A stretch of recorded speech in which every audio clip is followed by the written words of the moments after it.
So, welcome, friend. Welcome to our new episode of weekly mentoring and career counseling sessions.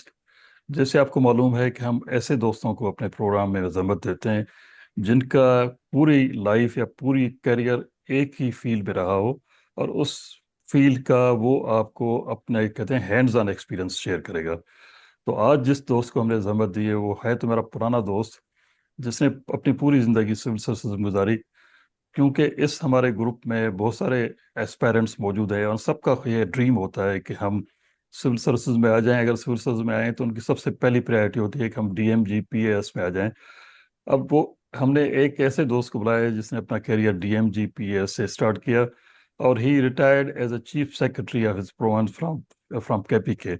आज हम उनसे एक पूरा लंबा सेशन करेंगे और सिविल सर्विसेज की इनसाइड स्टोरी सुनेंगे, क्योंकि लोगों के पास जो ड्रीम है उस ड्रीम में और रियलिटी में क्या फ़र्क है वो उनसे अब सुनेंगे। तो मैं अपने दोस्त को दावत दूंगा, सबसे पहले वेलकम करूंगा। मेरा दोस्त का नाम है मिस्टर मोहम्मद सलीम, जो कि चीफ सेक्रेटरी रिटायर्ड हुए फ्रॉम केपी के और आखिर में वेरी टिल लेटली ही was registrar supreme court. So welcome mister Salim Khan, पखेर रागले रागले। Thank you very much, sir. Very nice of you for having me. Thank you. Salim साहब, हम आपको कहाँ से शुरू करें इस प्रोग्राम के, लेकिन मैं आपको वहाँ ले जाता हूँ जहाँ से हमारी पहली मुलाकात थी। हमारी पहली मुलाकात 1990 के एंड में सिविल सर्विस अकेडमी लाहौर में हुई थी। जब भी आप भी यंग थे, हम भी यंग थे, हमारे पास काफ़ी सारे ड्रीम्स थे और जिसके लिए हमने मेहनत की, अचीव किया और सिविल सर्विस में आ गए। वो हम आपसे पूछना चाहते हैं कि वो जो हमारा ड्रीम था, हमारा आइडियल था, जब प्रैक्टिकली आपने फील्ड में गए तो वो ड्रीम इट कम ट्रू और इट बिकम सोर in terms of Rohidas Khan. आपने कैसा महसूस किया ये पूरी जर्नी को? अली साहब, हम सिविल सर्वेंट्स पाकिस्तान के मुख्तलिफ इलाकों और कोनों से इकट्ठे होते हैं और हम एक ड्रीम के साथ चलते हैं। लेकिन एसेंशियली हमारा हमारा एजुकेशनल बैकग्राउंड डिफरेंट होता है, हमारा सोशल बैकग्राउंड डिफरेंट होता है। लिहाजा आपका जो सवाल है उसके आंसर भी बड़े डिफरेंट होंगे। मेरा ज़ाती आंसर इसका ये है कि जो मैंने ड्रीम किया था on the first day, on 1 December 1990, और अब इस वक्त मैंने उससे बहुत ज़्यादा रियलिस्टिक पाया अपने करियर को, बहुत ज़्यादा प्रोडक्टिव पाया अपने लाइफ को। और मैं अगर एक फिक्रे में उसका जवाब दे दूं कि नो रिग्रेट्स इन लाइफ, अल्हम्दुलिल्लाह। Very good. सलीम साहब, आपका करियर लंबा रहा मुझे तो पता है, लेकिन आप अपने हमारे सुनने वालों को और हमारे जो पार्टिसिपेंट को किस तरह समझाएं कि आपके करियर के डिफरेंट फेजेस थे। कभी आप फील्ड अफसर रहे, कभी आपने जुडिशरी में करियर स्टार्ट किया, आप हमारी तरह एक डिप्लोमेटिक असाइनमेंट्स भी की। तो इस पूरे अपने करियर को किस तरह सम अप करेंगे और वो कौन से एक्सपीरियंसेस जो हमारे साथ आप शेयर करेंगे? अली साहब, यकम 1 December 1990 से till 30th of October 2025, this is what was the total career और टोटल स्पैन। मैं अगर पूरे करियर को डिवाइड करूं मुख्तलिफ फेजेस के अंदर, तो पहला फेज मैं आपको ये बताऊंगा कि वो लर्निंग का फेज था। ये वो फेज था जिस दिन आप और मैंने एकेडमी ज्वाइन की और हमने वहाँ पे इंडक्शन ट्रेनिंग ली। फिर आगे चलते गए, मिड करियर मैनेजमेंट कोर्स और सीनियर मैनेजमेंट कोर्स और स्टाफ कॉलेज वगैरह, या फिर कोई इंटरनेशनल सेमिनार या कोई इस तरह की चीज़ें। तो ये एक लर्निंग का फेज था। दूसरा जिंदगी का फेज था जिसमें आई एक्टेड एज असिस्टेंट कमिश्नर और डिप्टी कमिश्नर और सेक्रेटरी ऑफ अ डिपार्टमेंट, या for that matter chief secretary. तो ये एक एग्जीक्यूटिव, एक एडमिनिस्ट्रेटिव पोजीशन थी। तीसरा फेज मेरा था एज अ डिप्लोमेट, कि मैं चाइना के अंदर पोस्टेड रहा और मैंने डिप्लोमेसी को बड़े करीब से देखा और समझा। चौथा जो मेरा फेज था लाइफ का, वो था जुडिशल कैरियर का, कि मैं सुप्रीम कोर्ट और पेशावर हाई कोर्ट का रजिस्ट्रार रहा। तो जो पाकिस्तान का सबसे इम्पोर्टेंट ब्रांच ऑफ गवर्नेंस है जुडिशरी, उसको मैंने बड़े करीब से देखा, उसके साथ काम करने का मौका मिला। और जो आखिरी फेज था वो था एज ए डेवलपमेंट प्रैक्टिशनर, कि मैं डेवलपमेंट प्लानिंग के साथ और पॉलिसी के साथ अटैच रहा, और डेवलपमेंट एज ए करियर मेरे सर्विस का हिस्सा रहा। तो ये 4-5 फेजेस हैं जिसको आप इस 35 साल जिंदगी को आप उसमें डिवाइड कर सकें। लेकिन अगर आप ना पूछे तो मैं आपको बता दूं कि इन सारे फेजेस के अंदर जो फेज मैंने बहुत ज्यादा एंजॉय किया, आप यकीन माने, वो एज अ डेवलपमेंट प्रैक्टिशनर, ये वो टाइम था जब मैं केपी के और ट्राइबल एरिया के दूर अफ्तारा इलाकों में जाके लोगों के साथ जमीन पे बैठ के उनके डेवलपमेंट इश्यूज को अंडरस्टैंड करता। कहीं पे पीने का पानी का बंदोबस्त हो रहा है, तो कहीं पे इरिगेशन वाटर का बंदोबस्त हो रहा है, तो कहीं कच्चे पक्के रास्ते बन रहे हैं, कहीं पे बाग लग रहे हैं, कहीं पे इस तरह की एक इकोनॉमिक एक्टिविटी हो रही है। सो इन टोटल ये ये दीज यही आर द फाइव हाँ, फेजेस। यही एरिया मैंने ये से और इसलिए एक्सप्लेन किया ताकि लोगों को जरा इसमें सवाल करने में आसानी हो। Thank you. बिल्कुल यही यही सवाल, यही स्कोप रहेगा हमारे पूरे डिस्कशन का। अब हम शुरू वाले दिन को डिस्कस करते हैं, क्योंकि उस वक्त हमारा रोमांस सिविल सर्विसेज से बहुत ज़्यादा होता है। जब ट्रेनिंग खत्म करके आप फील्ड पोस्टिंग करते हैं, शुरू में तो आप असिस्टेंट कमिश्नर बने, फिर बाद में डिप्टी कमिश्नर बने, उसमें आप समझाएं कि वो रोमांस जो था हमारा विद सिविल सर्विसेज वो बरकरार रह सका या नहीं रह सका। और जो पावर का एक इल्यूजन था कि जब हम फील्ड में जाएंगे तो हमारे पास ये पावर होगा, जब उसको हम एक्सरसाइज करेंगे तो कॉमन लोग जो हमारे हैं उनकी जिंदगी में इतनी तब्दीली आ जाएगी। वो रोमांस बरकरार रह सका नहीं सका। मैं आपके आइडियलिज्म की बात करता हूँ और प्रैक्टिकल रियलिटी की बात करता हूँ। आपने किस तरह देखा, आपके क्या ऑब्जर्वेशन है? अली भाई, अ, अगर आप किसी चीज को एस्पायर करते हो ना, बहुत दिल से उसको प्यार करते हो, बहुत दिल से उसको चाहते हो, और अगर वो आपके साथ हाइड एंड सीक करेगा और आपको मिलता नहीं, और कभी आपको मिल जाता है कभी आपको नहीं मिलता, तो उसी को रोमांस कहते हैं। लेकिन अगर वो आपको मिल गया एक दफा तो वो रोमांस खत्म हो जाती है। फ्रैंकली मैं तो इसको इस तरह डिफाइन करूंगा। बिल्कुल पर्सनल लाइफ में मिसर बहरहाल, होता है। ठीक है। हाँ, बहरहाल आपके सवाल की तरफ आता हूँ कि एकेडमी के अंदर हमने जो पढ़ा वो कितना प्रैक्टिकल था, और क्या वो मेरे उस पेशन को सेटिस्फाई कर पा रहा था जो हमने एकेडमी के अंदर पढ़ा।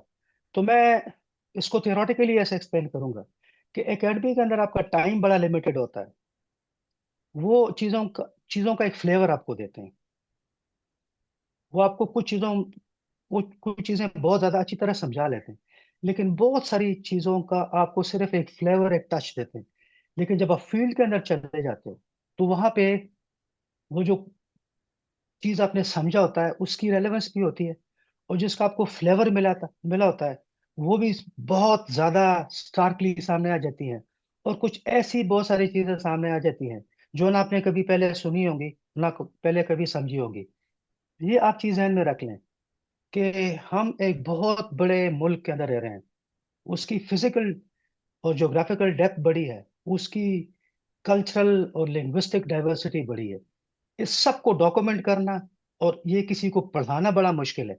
ये उस वक्त मुमकिन है जब आप पाकिस्तान के कराची से लेके चतराल तक मुख्तलिफ एरियाज के अंदर जाओ, लोगों से इंटरेक्ट करो, प्रैक्टिकली इसको देखो, तो वैरायटी बड़ी है, डाइवर्सिटी बड़ी है। तो in a nutshell the answer is whatever was my romance, whatever was my patience, whatever was my ideals. favorite thing, I not only achieved it, I went actually beyond it. Very good, this is also very positive. मतलब mostly जब आप practical life शुरू करते हैं तो romance या idealism में बहुत बड़ा फर्क पड़ता है, लेकिन you live that idealism even through your field posting. अच्छा सलीम साहब, जिस तरह आपकी हमारी ट्रेनिंग में भी था, हमने बुक किताबों में पढ़ा और हमने फील्ड भी ड्यूटी की। देखें, जो ब्रिटिश गवर्नमेंट, जो ब्रिटिश कॉलोनियल सिस्टम था, उसकी कुछ अच्छी चीजें हमें मिली एज अ लेगेसी, जिसमें सिविल सर्विसेज भी था, जो पूरा प्रॉपर डिफाइंड एक कैरियर था। उसकी इंडक्शन, ट्रेनिंग, प्रमोशन सब कुछ डिफाइंड था। लेकिन देखिए, वक्त के साथ साथ वो काफी इरोड हो गई हैं। मतलब देखें, जिस तरह से हमने देखा, शायद जो अभी आने वाले जो एस्पायरेंट्स हैं उनको वो चीज़ नहीं मिले। वो जो पावर था या जो एक अथॉरिटी थी, उसमें काफी सारी इरोजन हो गई है। तो आप इस सारी ट्रांसफॉर्मेशन को before us and during our time and afterwards किस तरह देख रहे हैं? अली भाई, बेतहाशा तब्दीली आई है ग्राउंड के ऊपर। सैंतालीस में हम आज़ाद हुए और 1857 में ब्रिटिश रूल आया हमारे सब कॉन्टिनेंट में, और 47 में आज़ाद हुए, हम 26 में रह रहे हैं। सी चेंज आया हुआ है, सी चेंज। और उस सी चेंज को ट्रिगर किया है हमारे सोशल मीडिया ने और हमारे मुख्तलिफ मीडिया के प्लेटफॉर्म ने। तब्दीली बेतहाशा आई है। वो ट्रेडिशनल पावर स्ट्रक्चर नहीं रहा जो कॉलोनियल रूल के टाइम पे था। आपको पता है, उन्होंने हमें गवर्नेंस का पूरा मॉडल दिया। पाकिस्तान के अंदर जितने भी इदारे हैं, मिलिट्री से लेके एग्रीकल्चर डिपार्टमेंट तक, मोस्टली उन्होंने हमें डिज़ाइन करके दिए थे। उनका सॉफ्टवेयर और हार्डवेयर उन्होंने बना के दिया था। लेकिन हम डिप्टी कमिश्नर और असिस्टेंट का ऑफिस चूंकि फ्रंट लाइन पे था, लिहाजा लोग हमें सिंबल कहते हैं उस कॉलोनियल एरा के। उसके अंदर भी बड़ी तब्दीली आई है। और वो ट्रेडिशनल दौर अभी फ्रैंकली नहीं रहा। अब और पावर सेंटर्स बन गए, बिजनेस कम्युनिटी बड़ी बढ़ गई, ट्रेडर्स बड़े बढ़ गए, स्टूडेंट कम्युनिटी आ गई, लेबर क्लास आ गया, political class in a big way आ गया है। तो वो जो एक मोनोपोली थी, वो अथॉरिटी और पावर एक ऑफिस की, वो नहीं रही, ये डाइल्यूट हो गई है, मुख्तलिफ सेंटर्स में चली गई है। उसके पॉजिटिव और नेगेटिव एस्पेक्ट्स हैं, लेकिन आई एग्री विद यू कि हम एक बहुत बड़ा सफर करके आए हैं, बहुत तब्दीली आई है। लेकिन मुझे मुझे इस चीज़ पे मतलब आपसे समझना है, क्योंकि आपने फील्ड पोस्टिंग की है, मैंने कभी फील्ड पोस्टिंग की नहीं, इसलिए मैं आपसे समझने की कोशिश करता हूँ। देखें, by book as per book तो वही चीज़ है ना जो अंग्रेज ने बना के दी। हो सकता है हमने थोड़ी सी तब्दीली की। उसमें तो डिवीजन ऑफ पावर अथॉरिटी नहीं है, उसमें तो पावर फिर भी कंसंट्रेट होता है in the hands of civil servants.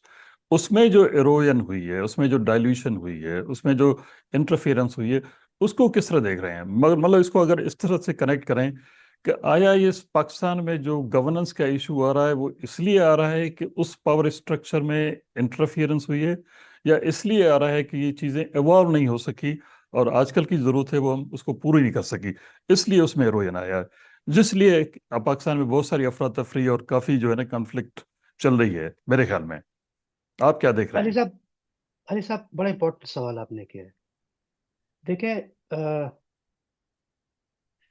मेरी अपनी दानिश में और अपने एक्सपीरियंस के अंदर, इंसानी मुआशरा इवॉल्व होता रहता है। आप उसको रोक नहीं सकते। चीजें, वो चेंज बहुत ज्यादा बेहतर होता है जिसकी लीड गवर्नमेंट करती है। अगर गवर्नमेंट लीड के अंदर हो, वो चेंज बड़ा ऑर्डरली होता है। अगर गवर्नमेंट चेंज पे रेजिस्टेंट हो, तो जो पब्लिक की तरफ से चेंज का प्रेशर आता है, उसके अंदर फिर अनार्की और chaos का एक बहुत बड़ा एलिमेंट आ सकता है। एक दूसरी बात यह है कि पाकिस्तान के अंदर इस वक्त जो आपने डिस्क्राइब किया कि अफरा तफरी का या इंतशार का एक आलम है, उसकी वजह वो चेंज नहीं है। उसकी वजह और है। उस और वजह को समझना होगा। और वो और वजह ये है कि हमारे यहाँ रूल ऑफ लॉ और कंप्लाइंस टू लॉ बड़ा कम हो गया है। देखिए ना, जब कंप्लाइंस नहीं होगा तो फिर डिसऑर्डर आएगी। और मैं समझता हूँ कि वो डिसऑर्डर और वो कंप्लाइंस किस तरह शुरू हुआ। हमने लॉ के अंदर कुछ एग्जाम्पशंस दे दी, कुछ हमने डिस्क्रिशनरी अथॉरिटी दे दी। ये शायद पूरी दुनिया के अंदर लीगल सिस्टम के अंदर होगा, लेकिन पाकिस्तान के अंदर वो जो एग्जामिशन है और वो जो डिस्क्रिशनरी अथॉरिटी थी, वो बड़ी ग्रॉसली अब्यूज हुई है। उस वजह से एक एनार्की का और डिसऑर्डर का एक एलिमेंट आया। अली भाई, विद योर अपॉलजी, चेंज की वजह से नहीं आया। चेंज तो आना था। ये सिस्टम चेंज होना था, ग्रेजुअली चेंज होना था। शायद हमने इसको ऑर्डरली इसलिए नहीं किया कि हमने बड़े रेडिकल चेंजेस किए। हालांकि ये चेंज का प्रोसेस बड़ा ऑर्डरली और इंक्रीमेंटली होना चाहिए था। So this is my response. Khan साहब, जैसे अली साहब ने कहा कि ये जो सिविल सर्विसेज है, it originated from the colonial mindset in the era of British, who were having the sole purpose to occupy the land resources and suppress the indigenous people. और दूसरा आपने कहा कि आजादी के बाद थिंग्स आर चेंजिंग, तो डेमोक्रेसी का जो पर्पज यही होता है, government of the people, by the people, for the people. When we say government of the people, for the people, it includes resources and authorities as well. इस दोनों के बीच में एक प्रोसेस होता है decolonizations, the decolonizations of the mindset.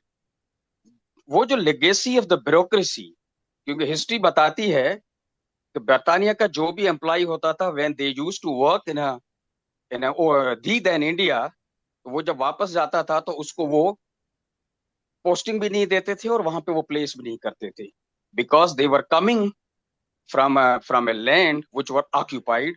और occupied के ऊपर जो रूल करने का जो माइंडसेट होता है वो पीपल ओरिएंटेड नहीं होता है. तो आपके क्या सजेशंस है? पहली तो ये बताएं कि क्या हम डीकोलोनाइज्ड हो गए हैं या अभी भी हम उस कॉलोनाइजेशन, हमारी ब्यूरोक्रेसी उस कॉलोनाइजेशन माइंडसेट के साथ है जो टैक्स कलेक्टर से सेपरेशन से स्टार्ट हुई थी, या ये प्रो पीपल डेमोक्रेटी में, इस्लामी जमहूरिया ऑफ पाकिस्तान में modern, excellence oriented, mastery oriented and to serve the people oriented mindset adopt किया हुआ है? थैंक यू वासवानी साहब. सलीम साहब, ओवर टू यू. बहुत ज़्यादा बहुत ज़्यादा इम्पोर्टेंट सवाल आपने किया.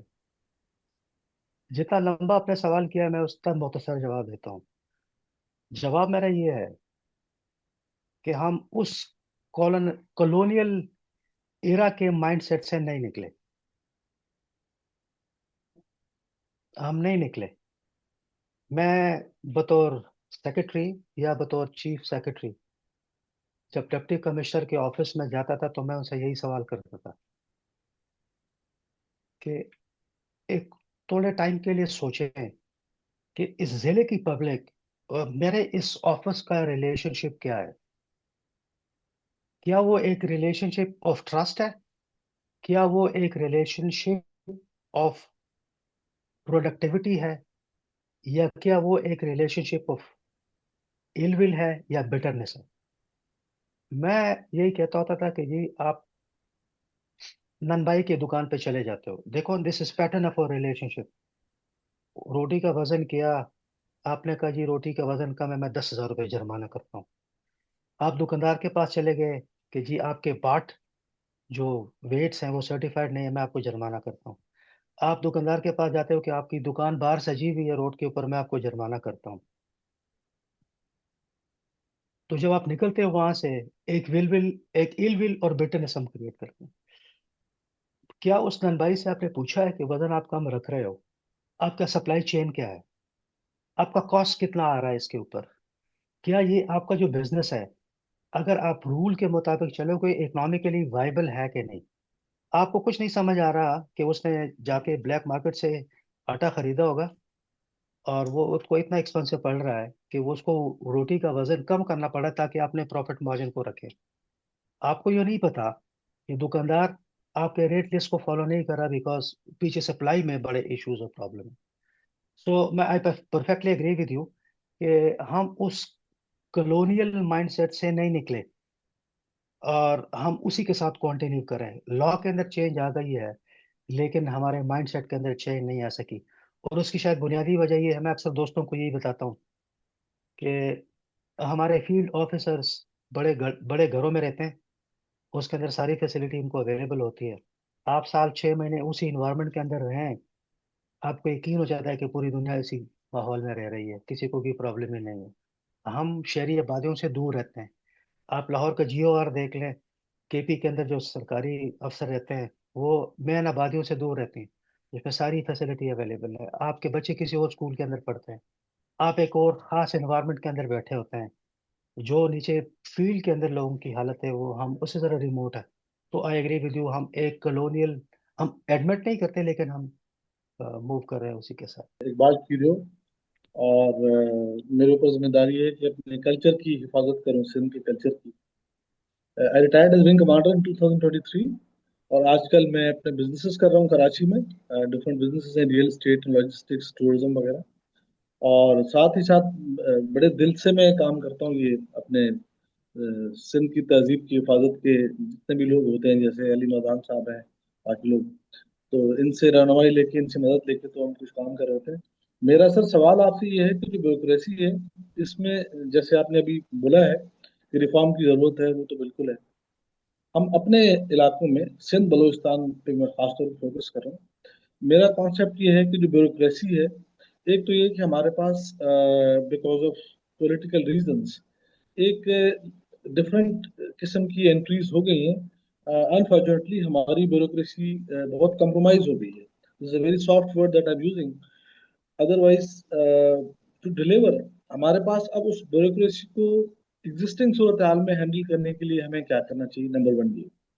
नंबर टू ये है कि जो ये ब्यूरोक्रेसी हमारी है, ये तो बहुत थोड़ी पॉपुलेशन के हिसाब से बनी हुई थी, डिस्ट्रिक्ट एडमिनिस्ट्रेशन वगैरह जो है हमारा। अब जो हम हाई डेंसिटी पॉपुलेशन हो गए हैं, तो इसको ऑगमेंट करने के लिए क्या करना चाहिए? हमारे पास एक सजेशन है जो हम आजकल इस पे काम कर रहे हैं, कि हमारा जो यहाँ का लोकल सिस्टम है, सिंध में कास्ट बेस्ड सिस्टम और बलूचिस्तान में क्लान बेस्ड सिस्टम, कि उसके बेसिस पे हम उनको एरियाज असाइन करें, और उसके बाद वहां से पहला स्टेज वही हो कि वो इलाका उसकी मैनेजमेंट करे, उसके बाद फिल्टर के बाद आगे फॉर्मल डिस्ट्रिक्ट मैनेजमेंट वगैरह के पास जाए। और जो दूसरी चीज है कि ब्यूरोक्रेसी में जो कोटा है वो बढ़ाया जाए, और हर एरिया के हिसाब से जो ब्यूरोक्रेसी है वो वहां से अपने लोग सेलेक्ट होने चाहिए through the same procedure and same common course. लेकिन ये कि जो ऑफिसर्स हैं वो अपने लोकल एरिया से होने चाहिए। क्रॉस पोस्टिंग बहुत कम से कम होनी चाहिए। इस पे अगर आपकी गाइडेंस चाहिए। Thank you very much. आपको बस आ गया। अली भाई, मुझे सवाल बड़ा लंबा था फ्रैंकली। जो पहला पोर्शन था उसकी मुझे ज़्यादा समझ नहीं आई, मैं नहीं सुन सका, आवाज़ बड़ी कम थी। जो दूसरा पोर्शन था उसको शायद मैं बेहतर सुन सका हूँ, तो मैं उसका जवाब देता हूँ। उसमें वो ये कह रहे हैं कि लोकल लोग आने चाहिए के अंदर जो अपने लोकल एरिया को सर्व करें। मैंने सही सुना है? बिल्कुल सही सुना है, बिल्कुल। लोकल अच्छा। लोग सेम प्रोसीजर से आने चाहिए और लोकल लोग लोकल को सही तरह से सर्व कर सकते हैं, ये तकरीबन सवाल था। हाँ। 35 साल पब्लिक सर्विस के अंदर रहा, मेरा एक्सपीरियंस इससे बिल्कुल डिफरेंट है। जो बाइसेस लोकल लोगों के अंदर होते हैं, जो जाति अनाद होती है, किसी को आगे करना किसी को पीछे करना, ये लोकल लोग ही करते हैं। बाहर का बंदा आया हुआ बहुत ज्यादा न्यूट्रल होता है, और वो मेरिट के ऊपर ज्यादा काम करता है बनस्बत लोकल लोगों के। ये मेरा तजुर्बा है, हो सकता है ठीक ना हो, ये मेरी अपनी ऑब्जर्वेशन है। लोकल लोग अपनी जाति दुश्मनियां दोस्तियां पालते हैं। वो लोकल लोग जिस तरह मेरिट को पामाल करते हैं, आप यकीन माने आप कानों को हाथ लगाओगे। आपको पता भी नहीं होगा आपकी जमीन किसी और के नाम पे चली गई, और एक नुक्ता आपका पटवारी ऊपर नीचे करेगा तो आपके लिए 30 साल का वक्ता वो डाल सकता है। जो बाहर का बंदा आएगा वो निस्बतन न्यूट्रल होता है, और सबको एक नज़र से देखता है, और वो सर्विस बेहतर डिलीवर कर सकता है। सो एक तो एस्पेक्ट उसका एक ही है। दूसरा ये है कि अगर आप डिप्टी कमिश्नर कमिश्नर के ऑफिस में चले जाएं, डायरेक्टर एग्रीकल्चर के दफ्तर में चले जाएं, किसी भी सरकारी दफ्तर में चले जाएं, हम सारी ब्यूरोक्रेसी हैं, सिर्फ डीसी का ऑफिस ब्यूरोक्रेसी नहीं है। दस्ते के सारे दफ्तर ब्यूरोक्रेसी का एक वो होता है। उसमें जो हमारा कोर स्टाफ होता है नीचे, वो तकरीबन लोकल ही होता है। दो चार बंदे ऊपर टॉप के मैनेजर बाहर से होंगे, बाकी तो लोकल ही होते हैं। सो this is my answer. Very good Salim साहब, अभी हम डिस्कशन को थोड़ा सा इंटेलेक्चुअली और फिलोसफिकल बनाएंगे।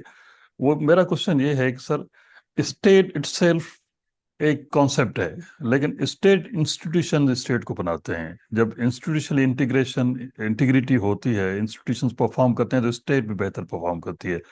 तो आजकल सबसे बड़ा मसला जो मुझे नजर आता है, जो हम आपस में डिस्कस भी करते हैं अपने ग्रुप्स में, सारा का सारा इशू ही गवर्नेंस का है। जब गवर्नेंस ठीक होगी तो इंस्टीट्यूशन सही परफॉर्म करना शुरू करेंगे और स्टेट बड़ी मजबूत होगी। तो ये गवर्नेंस के इश्यूज कहाँ से शुरू होते हैं, किस जगह से शुरू होती हैं? आया हमारी सिविल ब्यूरोक्रेसी में इशू है, पॉलिटिकल पार्टीज में इशू है, या कोई और एक्सटर्नल फैक्टर्स हैं जो अनड्यू इंटरफेरेंस करते हैं, जहां से सारी डिस्टॉर्शन होती है? आपने सारे सिस्टम को किस तरह देखा और सारी चीजों को किस तरह देखा? आपकी क्या फाइनल एनालिसिस क्या बनती है? अली भाई, गवर्नेंस का इशू रिक्शा ड्राइवर का भी है, और सेक्रेटरी ऑफ डिपार्टमेंट का भी है, और कमिश्नर का भी है। ये इशू तो सबका है, ये सबको अफेक्ट कर रहे हैं, और इसको ठीक भी सारे ही कर सकते हैं, लेकिन उसके अंदर लीड रोल है वो इफेक्टिवली गवर्नमेंट का है। इफेक्टिवली गवर्नमेंट का है। इंसान दुनिया के जिस माशरे के अंदर भी हो, उसके अंदर ग्रीड का और सेल्फ एग्रेडिसमेंट का एक एलिमेंट तो जरूर होता है। स्टेट की अथॉरिटी और स्टेट के लॉज उसको चेक करते हैं। रूल ऑफ लॉ के अंदर मैं जिस तरह मैंने शुरू में गुजारिश की, एक बहुत बड़ी डिपार्चर हमने लॉ के अंदर ये क्रिएट कर दी डिस्क्रिशनरी पावर्स के, कि ये काम ऐसे होगा, ऐसा होगा, ऐसा होगा। लेकिन अगर टॉप का आदमी चाहे तो इसको एक साइड पे करके अपना डिस्क्रिशनरी पावर को इस्तेमाल करके कोई एक्शन, कोई डिसीजन कर सकता है। ये प्रोविजन शायद पूरी दुनिया के अंदर लीगल स्टेचूट के अंदर मौजूद होगी, लेकिन पाकिस्तान के अंदर ये बड़ी ग्रॉसली अब्यूज हुई है। इसने बुनियाद रखा है हमारे इस मिस रूल का और मिस गवर्नेंस का। फिर जब स्टेट लेवल पे और स्टेट की फंक्शनरीज और हायर पॉलिटिकल ऑफिसर्स के लोग ने एक एक्सक्लूजन जोन बना दिया कि जी हम सारे तो ये काम इस तरीके से करेंगे, लेकिन ये जो बंदा है अगर ये किसी भी तरीके से करे तो फिर वो जायज है। ये जो हमने एक्सक्लूजन बना दिया, ये जो सर्कल है ये फिर बढ़ता गया, ये फिर बढ़ता गया। और वो स्टेट फंक्शनरीज के अलावा जो पॉलिटिकल क्लास के लोग थे उन्होंने भी कुछ पावर्स और कुछ एग्जाम्पशंस लेना शुरू कर दिए। स्टेट के जो रोग एलिमेंट हैं उन्होंने भी एग्जाम्पशंस लेने शुरू कर दिए। स्टेट के जो दीगर इंस्टीट्यूशन हैं उन्होंने एक दूसरे को देखते हुए एग्जाम्पशंस लेना शुरू कर दिए। जैसे जैसे ये दायरा बढ़ता गया, एग्जाम्पशंस बढ़ती गई, डिस्क्रिशनरी अथॉरिटी बढ़ती गई, मिस रूल का एक एलिमेंट बढ़ता गया, बढ़ता गया, बढ़ता गया। आज जो हमारा मिस गवर्नेंस का जो बुनियादी रीजन है, मैं ये समझता हूँ कि हमें लॉ की कंप्लाइंस ज्यादा होनी चाहिए। मेरा जाती राय ये है, अगर मैं किसी इदारे का सरबराह हूँ और मेरा दायरा कार एक कानून डिटर्मन करता है, उस कानून की कंप्लाइंस बतौर सरबराह इदारे का मेरे लिए 110% है। मैं 110%, नॉट 100%, 110% उस लीगल कंप्लाइंस में जाऊंगा, मेरा टीम भी उस लीगल कंप्लाइंस में जाएगा। मेरा जो एरिया ऑफ जुरिसडिक्शन है उसके अंदर भी मैं मॉरली साउंड ग्राउंड पे रह के उस कंप्लाइंस को सीख कर सकता हूँ, डिमांड कर सकता हूँ, उसको मैं इम्प्लीमेंट कर सकता हूँ। तो अली भाई, मेरा जाती मुशाहिदा ये है कि हम सोसाइटी जैसे जैसे हम जा रहे हैं, ग्रो कर रहे हैं, लोग इसमें फख्र महसूस करते हैं कि हमारी कंप्लाइंस रेट अच्छी है।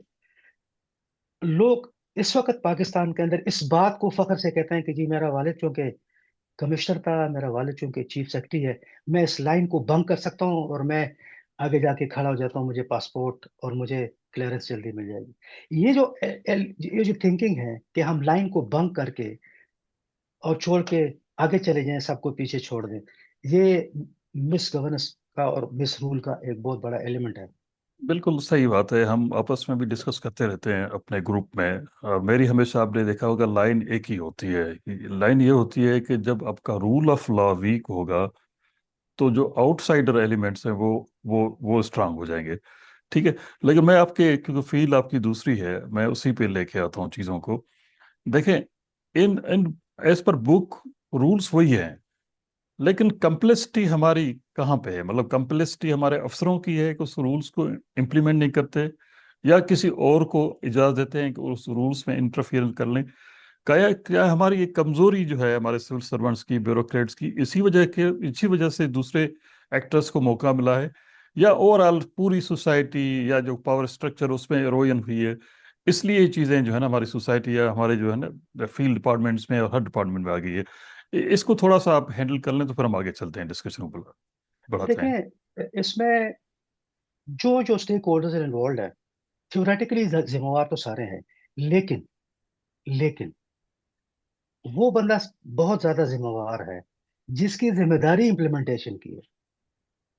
देखो ना, अगर आप पॉलिटिशियन हो, अगर आप लीडर हो, बिजनेस हो, ट्रेड और कॉमर्स के, अगर आप स्टूडेंट लीडर हो, आप मुझसे एक डिमांड करते हो, मैं कुर्सी के ऊपर बैठा हूँ, मेरा कानून ये परमिट नहीं करता, तो ठीक है, आपकी तरफ से डिमांड और प्रेशर तो आएगा। अगर मैं, if I am holding the ground, तो मिस गवर्नेंस नहीं होगी और इम्प्लीमेंटेशन बेहतर तरीके से होगी।